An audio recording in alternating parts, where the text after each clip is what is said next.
यहां दो और बातें बड़ी महत्वपूर्ण हैं। पहली बात, यह दावा है कि मीट की दुकानें सिर्फ मुसलमान ही चलाते हैं, मीट की दुकानें सिर्फ मुसलमानों की ही होती हैं। अक्सर यह गलतफहमी भारत के लोगों में है।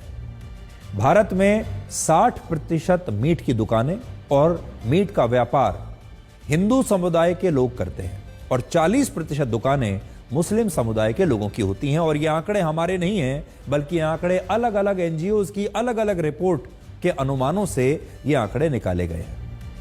दूसरा, जो हिंदू ये सोचते हैं कि नवरात्रि को छोड़कर बाकी के सामान्य दिनों में मांस खाया जा सकता है, वो हिंदू भी असल में गलत सोचते हैं। सनातन धर्म में नवरात्रि ही नहीं बल्कि सभी दिनों पर मांस खाने को लेकर साफ साफ लिखा है, मांस खाने को गलत माना गया है और सनातन धर्म जीव हत्या को पाप मानता है और इसका उल्लेख वेद, पुराण और उपनिषदों में भी किया गया है। सनातन धर्म तो वो धर्म है जो प्रकृति में हर चीज की पूजा करता है।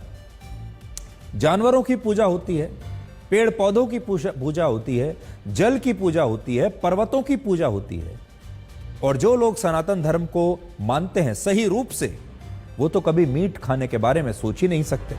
लेकिन हमारे देश के बहुत सारे हिंदू सोचते हैं कि वो नवरात्रि के दौरान या सिर्फ मंगलवार को मांस नहीं खा रहे हैं तो अपने सनातन धर्म का पूरी तरह से पालन कर रहे हैं। तो आपने देखा होगा बहुत बड़ी संख्या में हिंदू ऐसे हैं जो बड़े शौक से मीट खाते हैं। मीट के बिना उनका खाना भोजन पूरा नहीं होता, लेकिन नवरात्रि के दौरान वो मीट नहीं खाते। और बहुत सारे लोग ऐसे भी हैं जो हफ्ते में एक दिन अपनी मान्यता के अनुसार, बहुत सारे लोग ऐसे हैं जो मंगलवार को मीट नहीं खाते और फिर सोचते हैं कि उन्होंने अपने धर्म का जो परंपरा है उसे अच्छी तरह से निभा लिया है।